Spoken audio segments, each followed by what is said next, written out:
Hello and welcome to Todd Plays Games, where today we are setting up our new character for the co-op stream of Solasta Palace of Ice. It is due imminently. By imminently I mean a couple of days away. I don't think we're going to be playing it until a week from now, so expect it to take over our Multiplayer Monday stream. Some of us are going with tried and tested characters. Not necessarily tested well, but regardless, Aimless and TC are bringing back old characters, right? Which is cool. The whole idea of this campaign is you bring in a party of previous characters if you want, and you continue their story. I think Mark's trying something different. I'm not 100% sure. Don't want to speak for Mark, but I think he's trying something different. As am I. Maybe not entirely different. The idea is still the same, but this is at higher levels, which is the great thing. So there is going to be some overlap in my solo campaign of this to this character, but to be honest, we might be playing through the same game, but me playing it solo is going to be a completely different experience to me playing it co-op with a gang, right? Don't worry about it too much. Either way, it's going to be fun. And this character would have made it into my single player, but you guys are currently voting. Check out the community tab on the channel if you want to cast your vote in poll 2. See which character comes back. So far, it's still running. It's going to run until release day, so Thursday. But it looks like there's a pretty clear favourite for poll 2 at the moment. So I'm changing things around a bit. We're going to make a human this time. I've got a way of getting around all of the problems that a human class brings. Especially because with the Palace of Ice campaign you start at level 10. So we will have a load of stuff, not quite at max level of this game, it's 12, but we'll have a load of stuff to counteract the flaws and differences that the human will give us. And honestly, this is as close in this game that I can build as my dream D&D character. Something that I've been playing with, but I've never actually played proper D&D. We always play something else. So we're going to go with it. We're going to be human. Male, obviously. We're going to be a warlock. So you guys remember Aimless spamming out Eldritch Blasts and pushing people all over the map? So much fun. I'm going to put a different spin on this. I want to be a melee warlock. So, always with the party that I'm in, certainly on a 4-character party, I like the 2 and 2 split. So you have 2 heavy hitters at the front, and you have a ranged, and then some sort of spellcaster healer variant sitting in the back, right? It's about protecting your lines and keeping the party together. Or you can just run off and do what you want, which is where the co-op stuff comes in. But I like a little bit of that party generation. Any 4-person party, I tend to go with the 2 ranged, 2 melee. Now, I think we already have our 2 ranged, so I'm going to go melee. With Warlock, we get loads of different things. We basically, at some point in our character's backstory, we have aligned ourselves with some sort of demon, a god, spirit, whatever you want it to be. And you get a handful of spells, so not a lot of magic, which is ideal for me because I always forget about spells. But you also get Eldritch Blast, which is my favourite spell because you just keep using it. It's cantrips, you just keep burning through it, and it's so goddamn effective. At level 11, I think it is, it has 3d10 projectiles, and you could beef up the damage from there, right? It's mad, and I'm thinking we're going to need that kind of firepower. You've also got, obviously, your different subclasses for the different parts of the game. There's no new subclasses coming in, there's no new classes coming in, so we're okay to use these. There is 2 new races. We'll have a look at them when the game actually comes out, because I don't have it in hand. We'll factor in elements of that in our single player, so don't worry about that right now. What we're going to go with, I may as well show you on here. The idea is the tree. So we did a bit of this on the last single player. But the idea with the tree is, because I'm primarily melee focused, when you take damage, starting from level 1, small branches sprout from your skin. Whenever an enemy hits you with a melee attack, they take 1d6 piercing. So they hit you and you take full damage from that hit, but you give a little back, right? Which is nice. Starting at 6th, both your blood and skin start changing colour ever so slightly.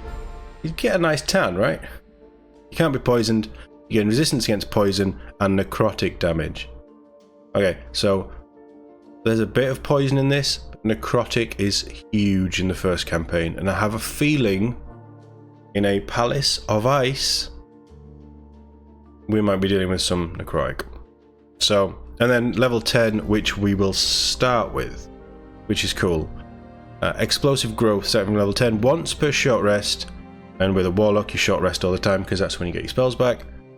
You can erupt and cast a 1d4 per level, so 10d4 piercing damage, push away and restrain all characters around you that fail the dex save. So you get surrounded, things are looking a bit dicey, explosive growth, restrain anyone that fails a dex save, pushes them away so you can get out if you need to as well. Really sort of handy panic button, which I can't remember if we used much. I think it's very situational, but it's cool, and I like the idea, especially if we're going into, you know, to level sort of 16. Enemies are going to be tougher, probably, hopefully. I don't know what difficulty we're playing on it, but probably the same as what we did the last one.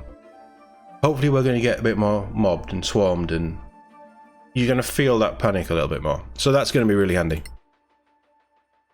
I'm kind of building into the adventure here, aren't I? We might be wrong. It might just be a load of solo combats, but I very much doubt it. So that's what we're going with. We're going with Warlock.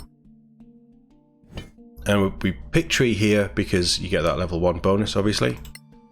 Now, we're going melee. So you'd think that we'd want to go with Lawkeeper to give us that martial weapons. No.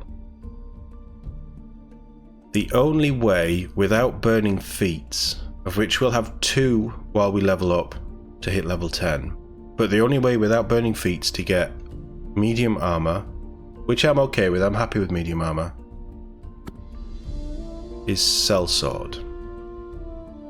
So if we're a sellsword, it kind of fits that background of, you know, a little bit of a shady past, made a deal with the devil, selling the services, right? Again, the narrative thing is strong with how I play. I don't know if there's going to be any of these type quests or sort of instances, moments, little conversation things, I don't know. But sellsword, primarily because it gives us medium armor, it also gives us proficiency in intimidation, which is, with a warlock, you build into charisma. Charisma is your fighting stat, charisma is your, obviously, your big checks. Everything that you do is mainly built around charisma, right? So that already gives us proficiency on one of our charisma checks, which is cool. We get an additional language, I don't know how much that's going to play in. We start with 10 gold, doesn't really matter. I'm going to play this guy. Yes, he's a sellsword. There's a hair or a spider web or something. My eye, probably a hair. I'm still going to play into the idea that he's not a complete arsehole. So, we're going to have a little bit of kindness. But obviously, he's made a pact with the devil and he spits powerful rays of light out of his hand. There's some violence in there.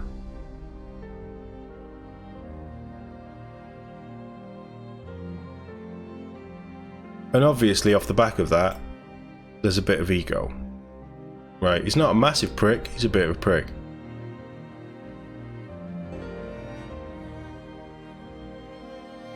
I'm kind of thinking pragmatism. Practicality over principles. He's clearly not principled because he's made this deal. And the deal has practically given him a lot more than he could offer. That kind of works. Again, these don't tend to come up much. It's meant to slant how your character answers certain things and the options that you get to pick. We're playing co-op. Who knows what answers we're going to pick? But I quite like that for this character that we're building. I'm going to pause it for this because you know I'm going to spam those rolls. So, I don't know how many we rolled, but this is about 30 seconds later we've come across this, which is insane. So we're going to go with this. Warlock, Charisma obviously, and I wanted an 18. Because as a human you get +1, right? We're still going to be taking feats. Ideally I want to take as many feats as possible because I think feats are fun, and 12, 16, we'll get access to 4 feats or upgrade scores. Ideally I want Charisma at 20 because that's what we focus on. So if there isn't a feat that gives us Charisma +1, we're going to have to lose a feat to take. So really all I'm wanting to do is showcase stuff.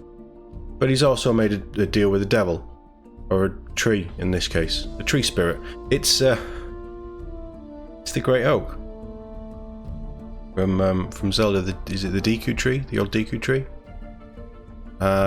So yeah, he's superior to a normal human, and this does actually reflect that quite well. Oh, we've got +1, haven't we? Yeah, okay, we'll put Dex there. Dex is really handy because it gives you +3 to initiative, and general Dex stuff is pretty good. I tend to go with Dex more than anything else. Obviously with medium armor, we're only going to get a +2 bonus for armor, I believe. Unless, you know, there might be some really cool stuff that they've added.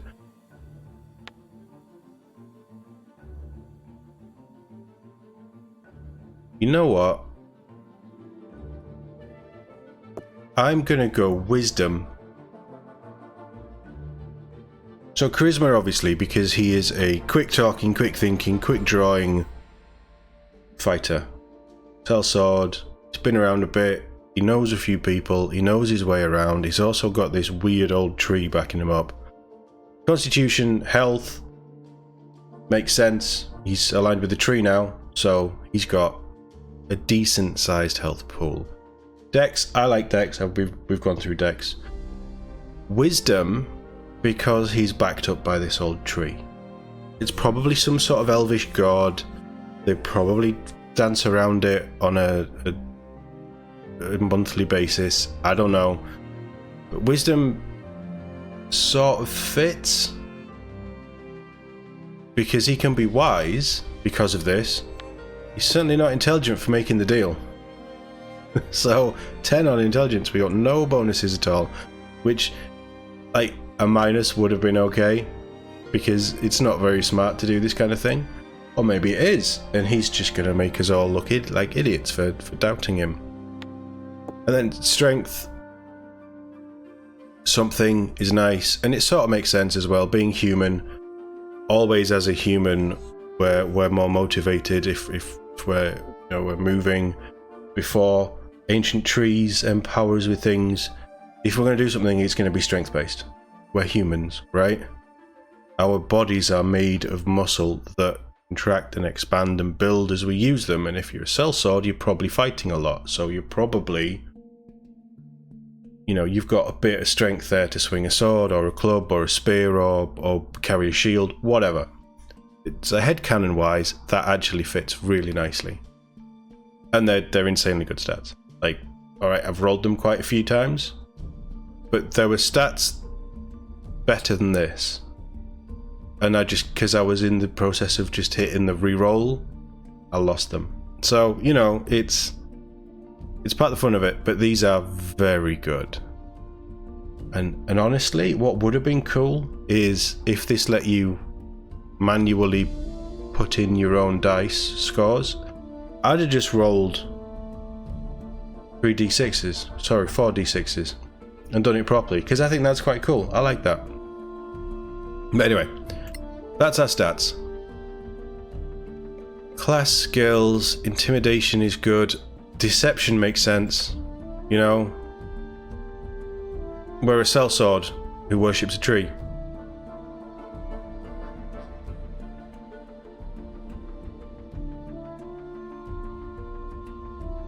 nature, because we're allied with a tree, probably. And going down the whole, what do we get? Oh, no, we only get common. I'm going to go Elvish, because it fits the tree thing. And then we'll go Old Temerian, because we are in Temeria. It makes sense that the tree's been around for a few years. Building into this weird tree idea. But here's the main thing that we took Sellsword for. Simple weapon, so we can't use a longsword right now. Don't worry about that. We'll figure that out. Got a plan. Medium armor. Oh, and we have smith's tools. That's really good, actually. No, it's not, because smith's tools isn't what I thought it was. Smith's tools is making bolts and arrows. Ha!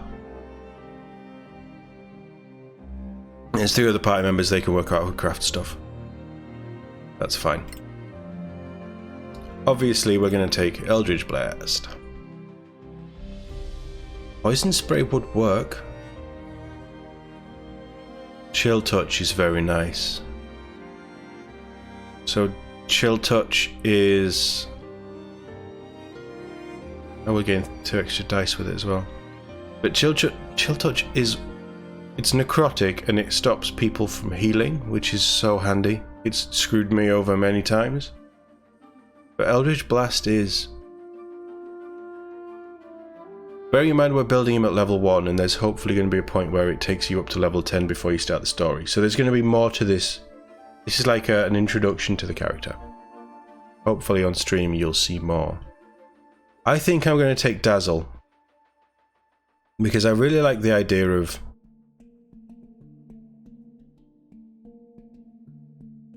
but then it's a supporting... It's Dazzle or Eldritch Blast. Eldritch Blast is the distance one. Dazzle, it drops the armor so we can work together. They cannot take reactions so you can get away. And we'll take Dazzle. And I love Hellish Rebuke. Most of the time I'm going to be using Malediction because that boosts your damage no end. So until the spell ends, and once you've cast it, it lasts for an hour, so you just move it around. It's on a bonus action, so you can still do your other cantrips and spells. Until the spell ends, whenever you hit a target with an attack, you deal an extra 1d6 magical damage of the same type of the attack's damage.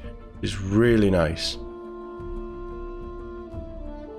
And then for every 2 slots, it increases the duration. So pointless. You wouldn't cast it higher. Although Warlock spells, they have fewer spells, but they have higher spell slots. So I think you cap out around spell slot 5. But all of your spells are always cast at slot 5.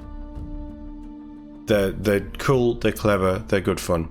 The other one that I really like, and Entangle works, the other one that I really like is Hellish Rebuke. Because it's a really handy fuck you, basically. So when you're damaged by a creature within range, so within 12 cubes, you can use your reaction to inflict fire damage back. So it's cutting words. It's you've just hit me, I'm going to hit you for 2d10. And obviously that's going to level up because we're starting at level 10, not level 1. So that's going to be quite strong. Yes, it burns a spell slot. I think we only have 3 or maybe 4 spell slots at level 10. But Malediction lasts for a long time. We can just move it around the combat whenever we need. We only need 1 spell slot for that.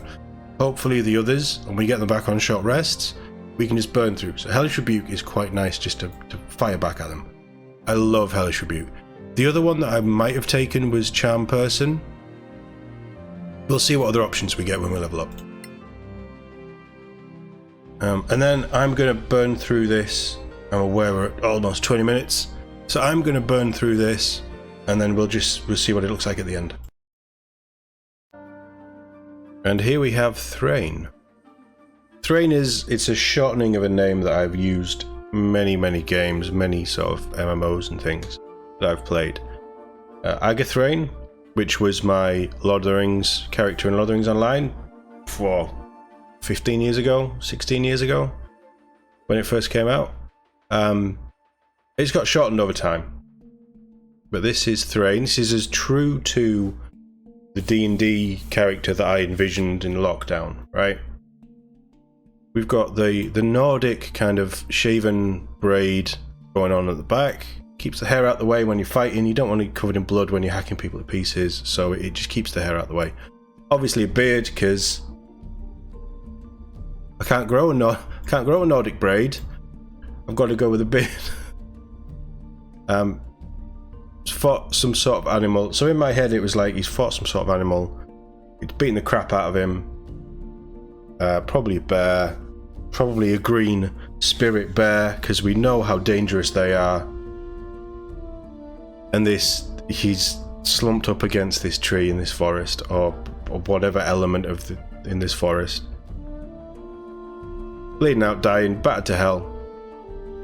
And the tree has sort of wrapped its roots around him and healed him, and the trade of that is he's made a bond with the spirit. Like an idiot. Hence the green eyes. Obviously everything else is the same. We've bulked him up a little bit. Voice 1. That I like. We'll have to change that if other people have voice 1. It depends who's what, and we only have 3 voices. And voice 3 is the same for both sexes, so yeah. But that's Thraine. Let's have a little look. Inspect character. With a club and a dagger. He's really going for it.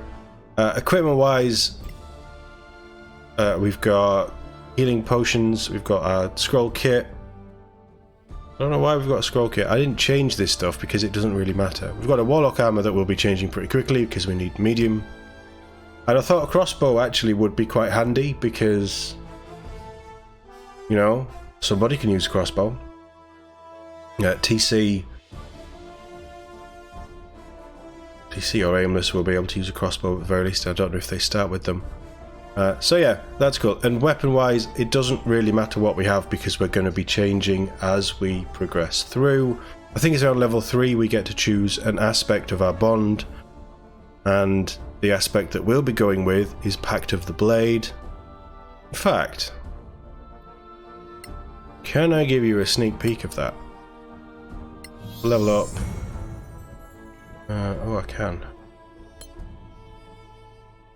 So, this is how we're going to get round, because I'm hoping this will be shown on stream, but I don't know. This is how we're going to get around.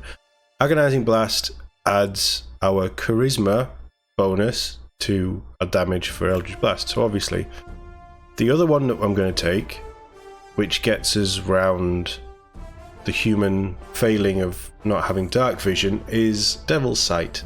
So that gives you blind sight up to 16 cells, allowing you to perceive an enemy through invisibility and magical darkness. So not just normal darkness, but also if they're invisible and if you're in magical darkness, you can see as long as you're within a close range or a medium range of it. That's massive, especially for a human. So that's really cool. We're not going to learn any spells.